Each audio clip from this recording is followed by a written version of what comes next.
Welcome to Terrifying Tales, the channel dedicated to bringing you original horror stories. Please support the channel by hitting the like button or leaving a comment.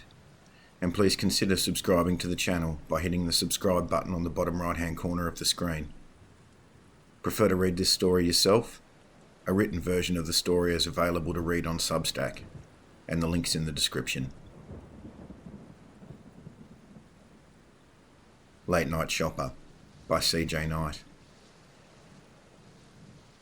Chris sat behind the wheel of his beat-up car, his eyes focused on the clock on the dashboard, mist leaving his lips with each breath. Normal for July in Tasmania. Tasmanian winters sit at temperatures consistent with those in Montreal in December. The lights of the 24-hour Kmart rip-off blurred as the inside of the windshield fogged and the outside frosted over. Growling in Chris's stomach broke the silence. The failed writer's curse. Each fortnight was the same. Money was a rare commodity in the final few days of the fortnight. The last days inevitably filled with a diet comprising nothing more than instant coffee and hunger pains. He breathed a sigh of relief as the clock on the dashboard flicked over to 2 a.m. Once again, he had the means to buy food. Chris popped the door and stepped into the early morning darkness. He pulled the hood of his coat tighter over his ears as the icy wind snapped his face. There were only a handful of other cars in the car park. Night owls and those desperate as he was. He put his head down and hurried toward the neon glow of the only place open in the entire city. It held both a promise of warmth and the only way of silencing the hunger in his body. The automatic doors whispered open. Chris stepped into the fluorescent glow and gentle warm air flowing from the ceiling ducts. The doors closed behind him, cutting off the gusts of icy wind and replacing the silence with soft instrumental music playing from the speakers. The security guard standing by the front door eyed him with suspicion. A teenage greeter at the counter didn't even look up. The woman working the lone open checkout laughed at something on her phone. Chris saw only a handful of other shoppers weaving between the aisles with shopping carts. Nothing seemed out of place, but even for 2 a.m, the store seemed quieter than usual. Chris didn't need a shopping cart. He knew exactly what he needed and where to find it. He grabbed a shopping basket and made toward the back corner. The sections passed by in a blur. Clothing, toys, electronics, stationery. The familiar hum of the freezers filled his ears. He pulled the familiar door open. Frozen dinners. 3 for $9.95. Not gourmet by any stretch, but definitely edible. He loaded the basket and slammed the freezer door. His heart skipped a beat, seeing her reflection in the glass door standing behind him. No one else had been in the aisle when he entered, and he hadn't heard her walk up behind him. Her skin was porcelain, hair strawberry blonde. She held a blank expression, punctuated by dark eyes. Her tank top and denim skirt screamed teenager, but her expression seemed older. Her clothing also didn't suit the weather. Freezing temperatures called for coats and pants. Her clothes were summer clothes. Chris turned with a smile, trying to play off being startled. "I didn't hear you creep up on me."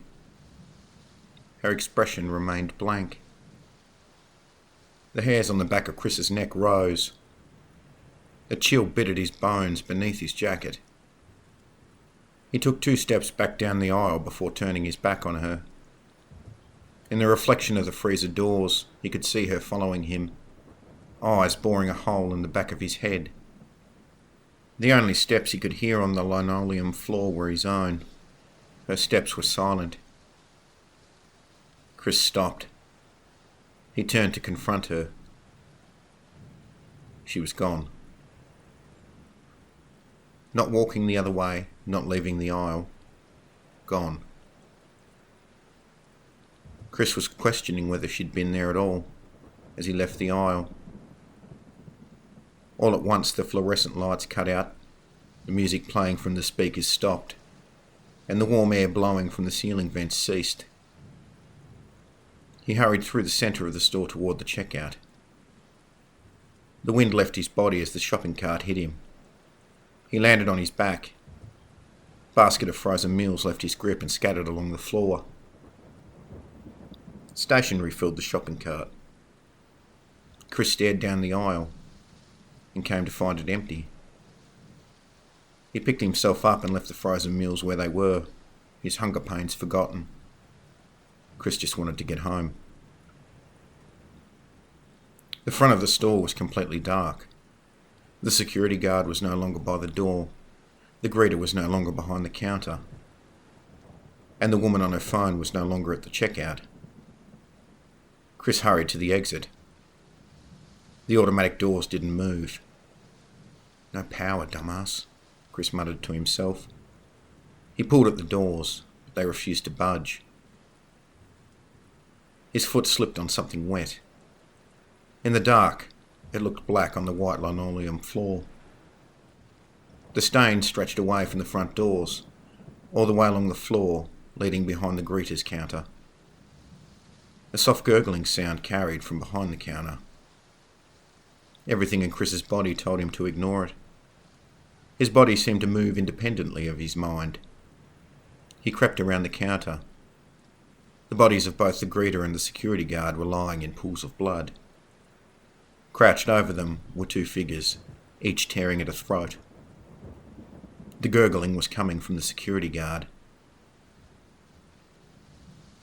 The figure huddled over him bit down on his throat, and with a tear the gurgling ended.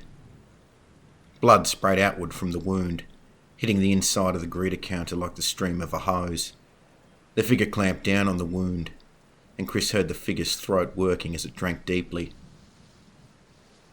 The figures, in unison, turned toward the end of the counter where Chris was.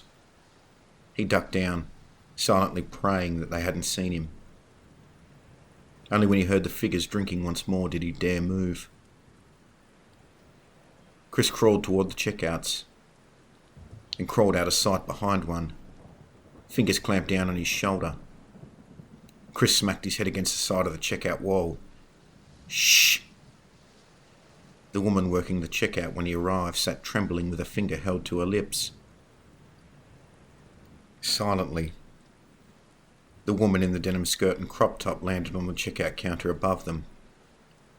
Even in the darkness, Chris saw the smile spread across her face, a little too wide to be human. Her teeth weren't like his. In her mouth sat two perfect rows of white razor-sharp teeth. This wasn't a woman.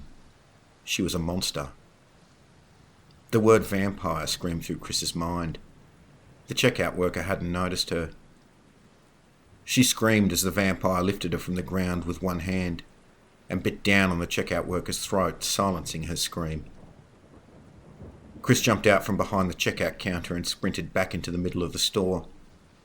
He found himself in the electronics section. A pyramid of DVD players on clearance sat in the centre. He ducked down behind them.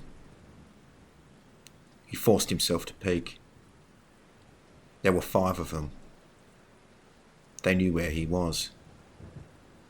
Equal distance apart, they approached the electronics section. The one he'd seen first in the frozen food section was in the middle. She was signalling to the others. Each step was silent. If he wasn't watching, he wouldn't even know they were hunting him. He squeezed his eyes closed, willing himself to wake up. He opened his eyes to the darkness of the store. They were closing in. Chris needed to move now. He scanned the darkness and settled on the doors leading to the gardening section. The linoleum was cold beneath his hands as he crawled between the rows of electronics. The silence was terrifying. Chris knew they must be close to him, but he couldn't hear them. He sensed movement above him. Chris picked himself up from the ground and broke into a sprint. He heard a grunt of frustration behind him. He sensed movement closing all around. Chris burst through the swinging doors of the garden centre and didn't stop. He ducked down an aisle at the back. The doors of the garden centre creaked open. Chris picked up a shovel hanging on the shelf in front of him. At the end of the aisle was a fire door, a way out. He backed down the aisle, shovel raised. He felt the pull at his trousers. There she was. The vampire in the denim skirt, crawling out between fertiliser bags. Her facial expression no longer blank. Jaws open wide in a maniacal smile, revealing her teeth, her eyes hungry. Chris swung the shovel wildly, connecting with her face. She let out a furious scream. The side of his pants tore open in her grip. His wallet fell to the ground, but he was free. Chris sprinted toward the fire door. It opened beneath his weight.